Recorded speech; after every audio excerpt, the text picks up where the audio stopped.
So a lot of my advice and pastoral care related to trying to get their behaviors and their actions in line with a way that would lead to flourishing. But what I found in the shift for me is that starting with behaviors only leads to, could be maybe good choices and good habits, but that won't sustain over time because there's nothing underneath them to really prompt them. And so I had to step back, think about the questions, maybe ask different questions. And what I ended up with was an understanding that it's not just that my students aren't having flourishing relationships. This content isn't really making them more mature Christians either. Hmm. And that was a game changer for me. I was like, why is that? And somewhere along the way, we'd unmoored how we disciple about intimate relationships from the fundamentals of the gospel. Well, hello, everyone. Welcome to another episode of Up Next. And today I get a chance to talk with somebody who I'm very interested in talking about her newest book, but more so just about her life, Reverend Dr. Erin Moniz. So how are you? I'm good, Tommy. Good to be with you. Oh my gosh, Erin, I was sitting there trying to figure out, do I pronounce the Z? Do not, and she said to pronounce it with the S. So then it got me all mixed up. So thank you very much for your patience with me. Oh, no worries. No problem. Yeah. Here we are talking. Where are you right now? I'm in Waco, Texas. I work at Baylor and live right here in Waco. Very good. How long have you been at Baylor? What do you do at Baylor? Yeah, so I'm a chaplain. I'm also the director for chapel, and we moved here just a little over 3 years ago. Got it. Before all of that, where was home for you and what were you doing before coming to Baylor? Oh gosh, it's been an interesting nonlinear journey. But right before coming here, we were in Georgia, my Yeah. husband and I was serving as a chaplain at a liberal arts school there. But before that, we were in Nashville, Tennessee for about 8 years, working with the refugee population there. I was working in multiple industries and jobs, kind of finding my way. We had just graduated from college and moved there. Kind of, I guess, on a whim, kind of providentially. So we've been kind of all over. My family's back in Georgia, so I think Got at it. best that would be home. But Yeah, yeah. yeah. Now, when you were living in Georgia and in undergrad and all of that, what did you think you were doing and how did you end up in your current role as a chaplain? Yeah, I couldn't have told you what a chaplain was when I was growing up. In fact, I had to look it up when I was first interviewing for my first job as a chaplain to be like, what does this word mean?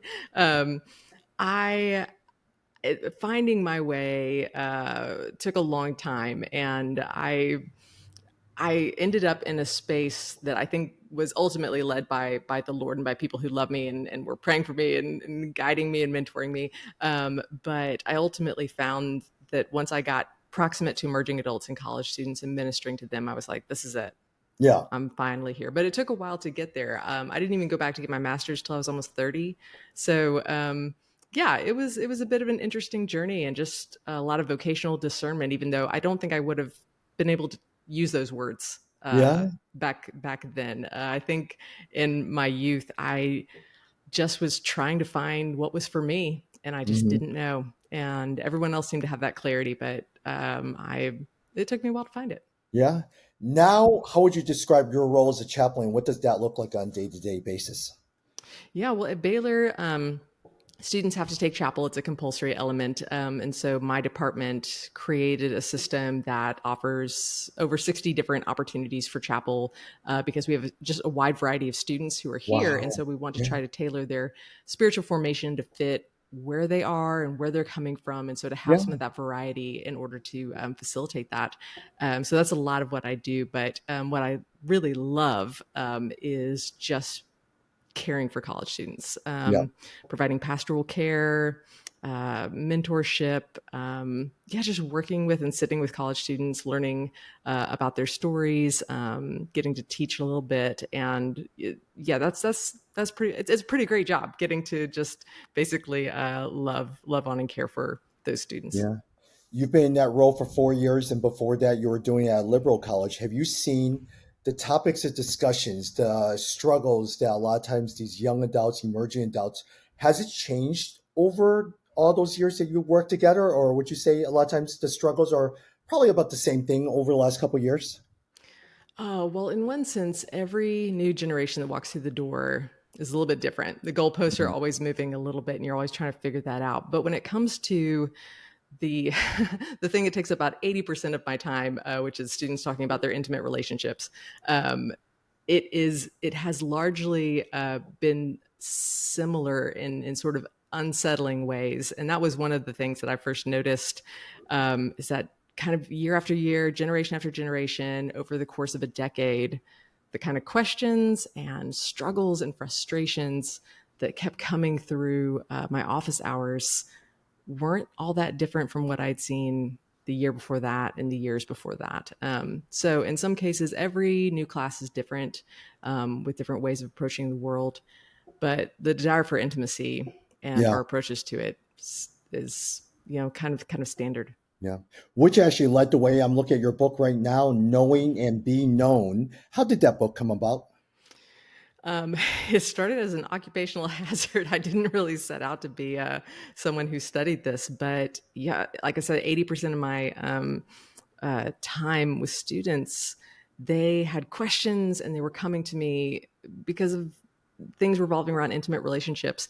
And you do like anybody else does. You want to help them. You want to provide some guidance for them. So I started looking into the books they were reading and the pastors they were following and some of the content that was forming them and shaping them. But it occurred to me, like, I don't know if I'm helping them. Like, I don't know if what I'm giving them actually is any more helpful or less helpful than what's happening already. And so it led me to want to try to dig a little bit more into being a better chaplain for them. Mhm. And then in 2017, I got a chance to pursue a doctorate where I was able to actually formally study a theology of intimacy related to this. And that was a game changer for me. Yeah. And it shifted everything about how I approach this now. In what sense? How did it shape you? Or what was your original way of thinking, and how did the research and your studies shape your thinking now? Yeah. So much of the book really drives at this shift. But in a nutshell, like in the short version, um, we always kind of start with behaviors, right? Mhm. And that's a place. It's not too much of a critique, because my students are trying to have good relationships. They're trying to make good choices. I want them to make good choices. I want them to do well. So a lot of my advice and pastoral care related to trying to get their behaviors and their actions in line with a way that would lead to flourishing. But what I found in the shift for me is that starting with behaviors only leads to, could be maybe good choices and good habits, but that won't sustain over time because there's nothing underneath them to Mm. really prompt them. And so I had to step back, think about the questions, maybe ask different questions. And what I ended up with was an understanding that it's not just that my students aren't having flourishing relationships. This content isn't really making them more mature Christians either. Hmm. And that was a game changer for me. I was like, why is that? And somewhere along the way, we'd unmoored how we disciple about intimate relationships from the fundamentals of the gospel. And so when I began to look into this and think about a better way to approach it, it really wasn't a new way or some sort of new idea, as much as it was going back to the fundamentals of our faith and how God is communicating God's self to us throughout history and in the Holy Spirit, and realize that all of this is bound up in how we understand intimate relationships. And that's ultimately connected also to how we understand God. And so it became this new recentering that allowed me to work with the students in my office in a different way than I'd approach them, because behaviors are important, Yeah. but we have to start somewhere else in order to get to good behaviors that will lead to flourishing. Yeah. Yeah. Did it also change the type of speakers that you were bringing in, the type of chapel speakers, the topics, or anything like that? Or was it mostly through the one on one relationships in terms of your approach with them? Yeah, no, in terms of chapel, that, because of the diversity of the chapel model, so much of that is just very different from what I'm doing in sort of my pastoral care. So the book is very much more of my work as a chaplain to Yeah. students, outside of the infrastructure of a chapel setting. Yeah. Not that we wouldn't want those good things to happen. In fact, we've been talking about maybe doing a chapel about the art of friendship, Yeah. which Yeah. we Yeah. think would Yeah. Yeah. be really valuable for our students. But no, it really began to shift. Yeah, just the way that I was discipling students, more in one-on-one or in like speaking engagements and Yeah. platforms.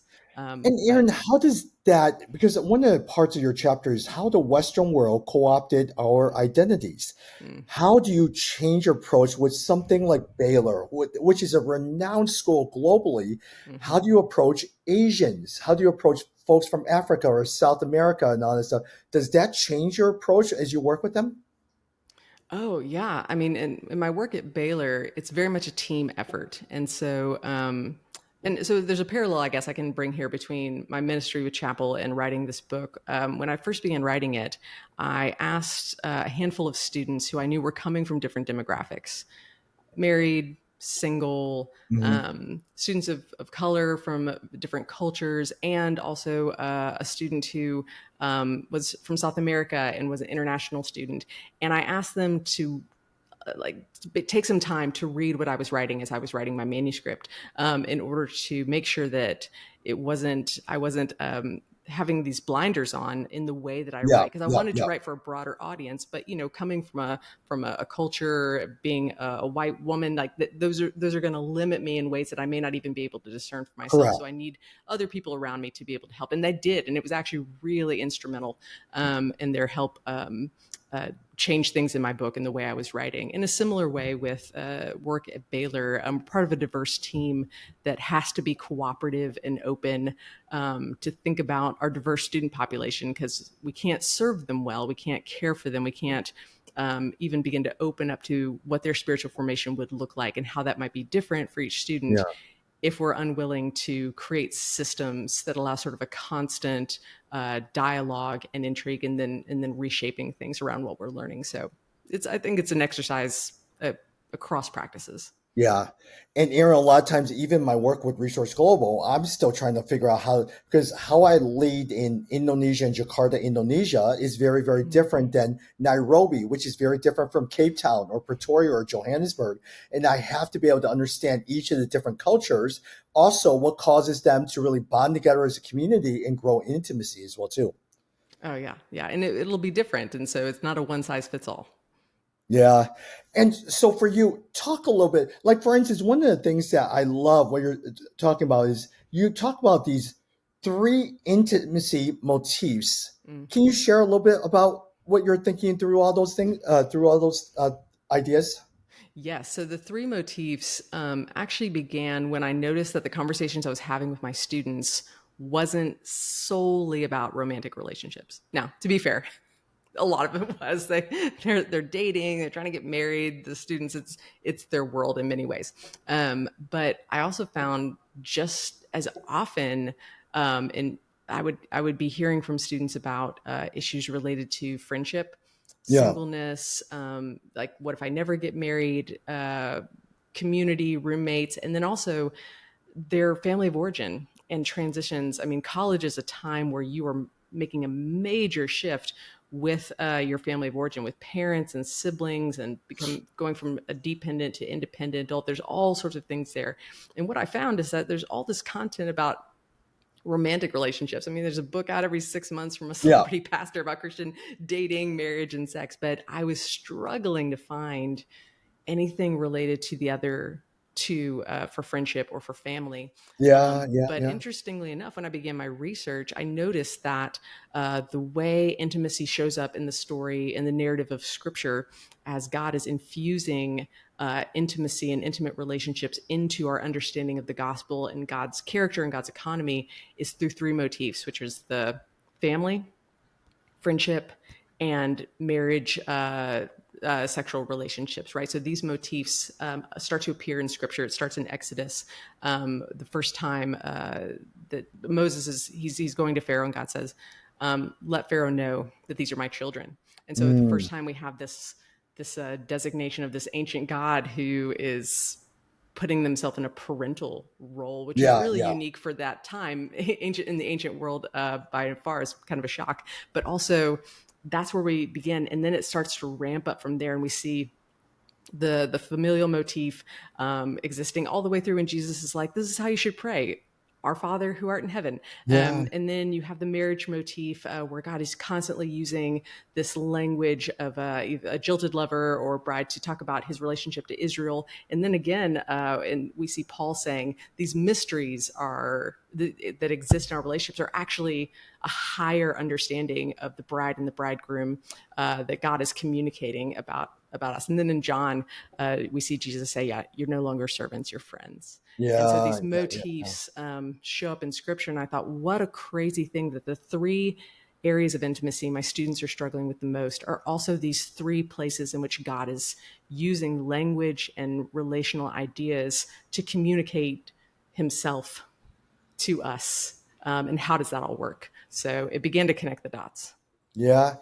Erin, does technology play a role in all of these things? Because these days there's the social media, these days there's the screen time, all of that. I mean, I grew up, I had none of this. I still remember when 56K first came out on my first year at WashU. How is technology affected and how do we deal with all of these things? Oh yeah, I touch on this briefly in my book, but honestly, it's a whole other Yeah. book. It's a whole other like canon of content because some of the things that we're trying to facilitate are ways to have intimacy, but still retain a sense of like stark autonomy. Kind of the this is good until something better comes along idea where we intimacy is messy, it's vulnerable, and so we try to have it without having vulnerability, and this is very hard to do, except technology swoops in and goes, we'll help. We got you. You can mitigate all of your intimate relationships through this technology and not have to worry about the mess of being a human. And this has gone all the way from things as simple as parasocial relationships where we now have access to the lives of celebrities in ways that we never did, Yeah. and so we Yeah. feel the sense of connection with them that isn't really real. It's again facilitated through this technology, to the way porn has gone digital and the effects of Correct. that Yep. on Yep. people's Yep. relationships, and dating apps which function almost like an auction where you're literally Yeah. swiping left and Swiping. Yeah. right. Yeah. Yeah. Yeah. And Yeah. Yeah. so technology is doubled down on helping us commodify people, commodify ourselves, turn this entire sort of venture of intimacy into a really stark, sterile, disconnected world. And as I was writing my book, I didn't get a chance to address this, but it's coming rapidly down the pipeline, are AI chatbots. So Yeah. Yeah. Yeah. now, right, I see students who are, instead of talking to their friends, they'll talk to an AI chatbot about their favorite Mm-hmm. musical or things that Mm-hmm. interest them Mm-hmm. and feel like they have a greater sense of connection and interest with this artificial technology than they do with real life human beings. So that's a Yeah. whole other Yeah. thing Yeah. that's Yeah. coming That's the down the next pipe. book. That's your Yeah, next book yeah, right there. exactly. Yeah. Books. Yeah, but no, Yeah. technology. I don't want to demonize it because there's wonderful ways technology has always enhanced humanity. But when it comes to thinking about intimate relationships, Sherry Turkle tells us that technology is defining intimacy for us, and I think we have to be really wary of that. Yeah, there was an article that I was just reading about how a college campus was going to assign an individual AI chat box to every single incoming student that's coming in. And so you could sit down with that AI chat box who's going to be there to tell you what's the shortest route to class, what classes should I really approach it to, where are some of the clubs that I should join, all of those different things. And that really will change if it picks up. More and more colleges are going to continue to do that. Yes, it's a world that's moving fast, rapidly before we're really able to understand the effects of it. And it seems to promise the simplicity that technology has always sort of promised us, Yeah, a simpler life. But for our intimate relationships, I feel like technology is one of those things that has really worked against a lot of the pursuits of real connection. And so, yeah, there's so much more work to be yeah, done there. But as Christians thinking about this, writing about this, I think we should all yeah. be invested. Erin, putting your consultant hat on, and let me pick your brain on something. Even with all these people who are listening within the Resource Global family, is we have all these different cities, and we want them to get together with people in their cities, but we also want them to learn from other cities. Because what can Nairobi learn from Jakarta? What can Jakarta Mm. learn from Cape Town or Johannesburg? Johannesburg with Cluj or Austin? And the best way we could do it is through technology because we don't get a chance to be together from time to time. How do you build intimacy when you're within a network like that? Another thing that I started working on is a church service for those with ALS because many of Mm. them cannot go to church. So understanding the need, we created a church service for those with ALS. How do you build intimacy there where people feel like they're in community? What would you say to me? Absolutely. I think ultimately it comes down to how we use anything. So, is this thing that we're using, this tool that we're using, or this choice that we're making, is it actually moving us closer to Christ and to each other in a community that is also drawing us to Christ?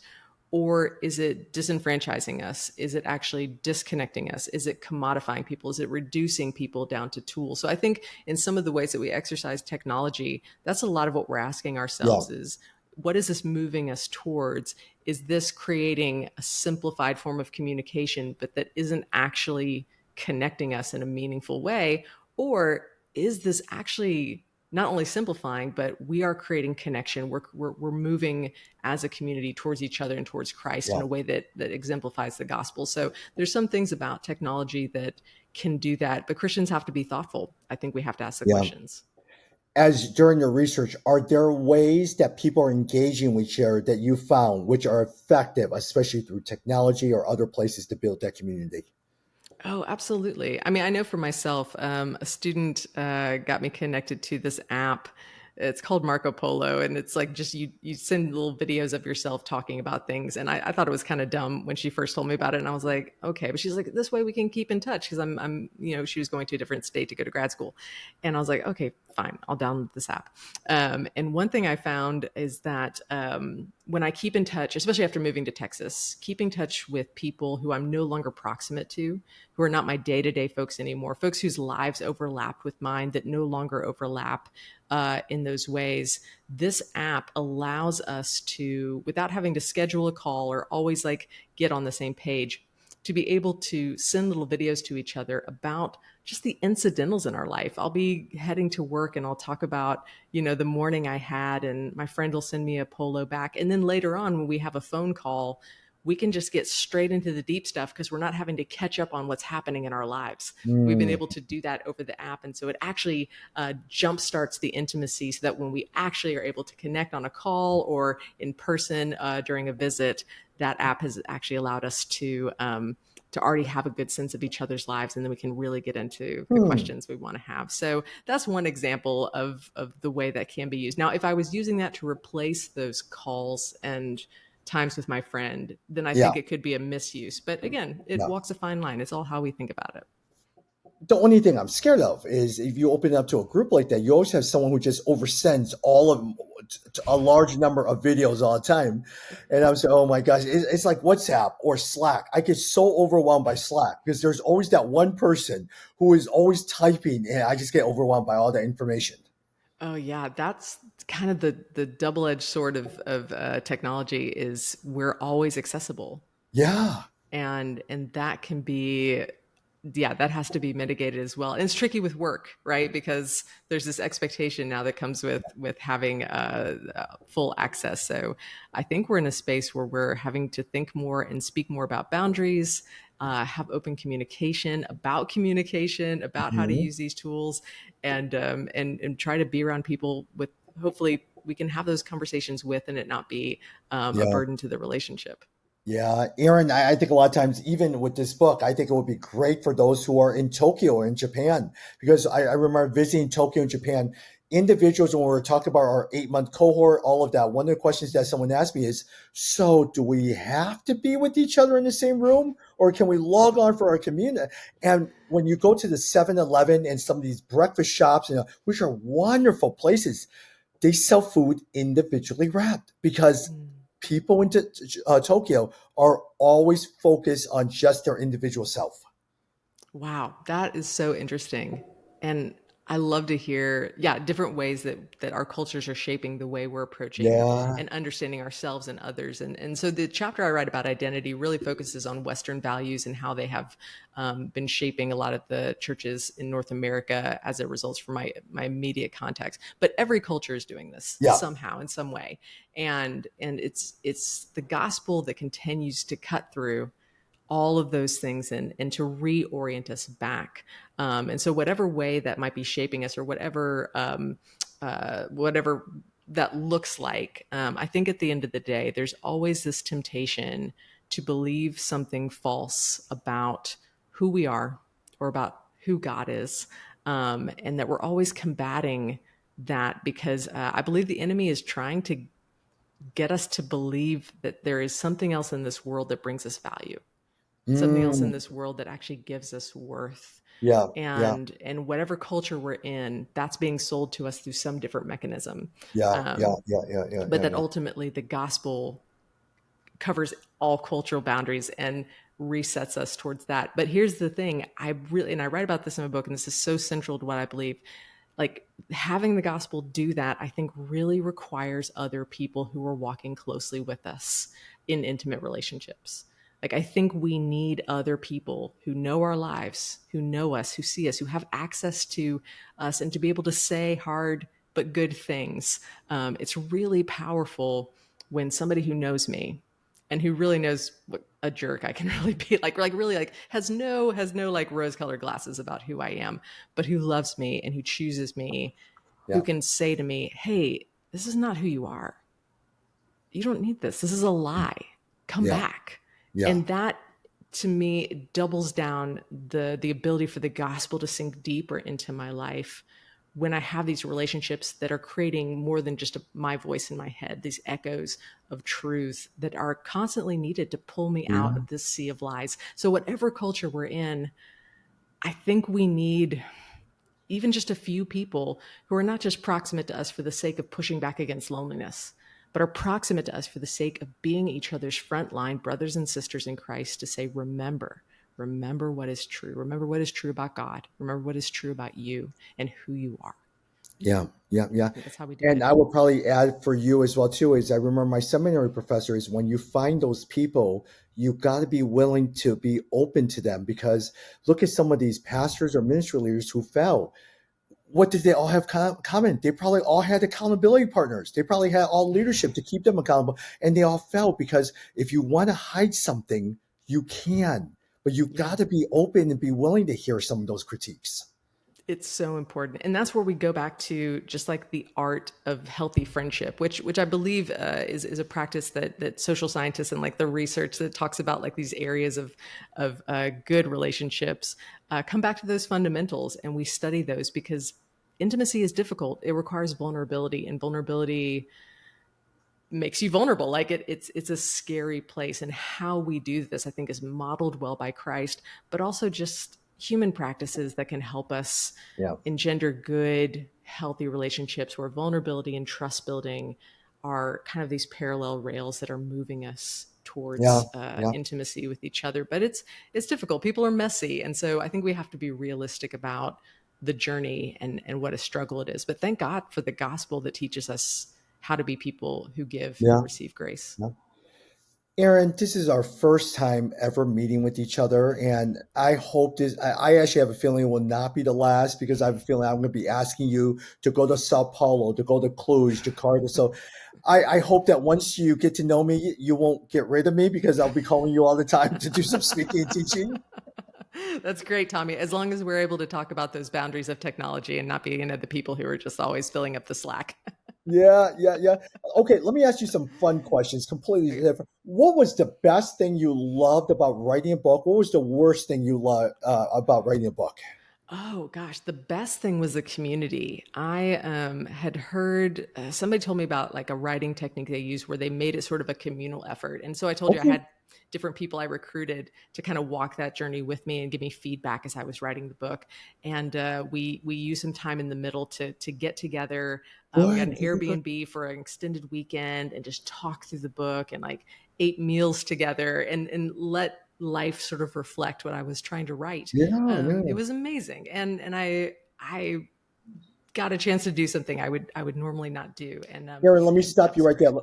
Can I ask you, when you Yeah. guys were all together in the meals, what did you guys wrestle through? There probably was some topics and themes in a book where you guys all wrestled through it. What was Oh something you yeah. guys had to wrestle through? Oh gosh, one of the biggest things was the word shame. Hmm.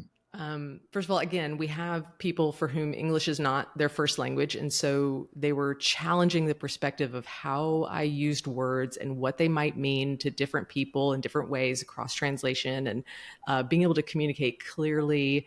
Is this sin? Is the like what are we talking about? And we spent hours really challenging each other, and it ended up shaping a lot of how I wrote about that in the book. Was based out of that conversation where I wanted to make sure that when I use certain words, there's a clarity that isn't just being taken for granted by the cultural context that I came from. So yeah, that was one of the big ones. So we had a couple like that, but that was like probably the Yeah. one we dove into the most. Yeah. Yeah. Yeah. What was the part of the book that you didn't like? Any experience that you said, "Oh my gosh, this is the part that I dread the most"? Oh gosh, you know, every chapter had its challenges. I'm actually not much of a writer. Writing is a labor intensive effort for me. I enjoy speaking, public speaking so much more. It's a much easier task, and so this was a bit arduous. But I felt a real need that this book needed to exist, and could change lives in the way it had changed mine. So every bit of it came with its own challenges. Honestly, trying to get the book out to others is, I think, even tougher than writing the book itself, because The marketing of it. yeah, and Yeah. you these days you become kind of a small business owner. But you know, my publishers have been amazing. They've been walking with me through it. They really, on the front end, told me like, this is kind of how the industry works now. Do you feel up to being this vessel, this front line that's going to be pushing to get the book out there? And I was like, I believe in this book. Like, I'll do it. Like, what do I got to do? Let's go. So they got me doing things on TikTok, and I would stuff I would never normally, like, Yeah. indulge. But Yep. my Yep. my readers are, a lot of them are young. So, but that was, yeah, that's been a real stretch for me. It's been kind of a dig deep, Moniz, and go and go for it. But I really do believe in the book, and so doing the hard things to get it out there is worth it, I think. Wonderful. Speaking wise, I think a lot of times besides speaking in college campuses and everything, where else have you gone to speak, and where have you done a lot of your speaking at?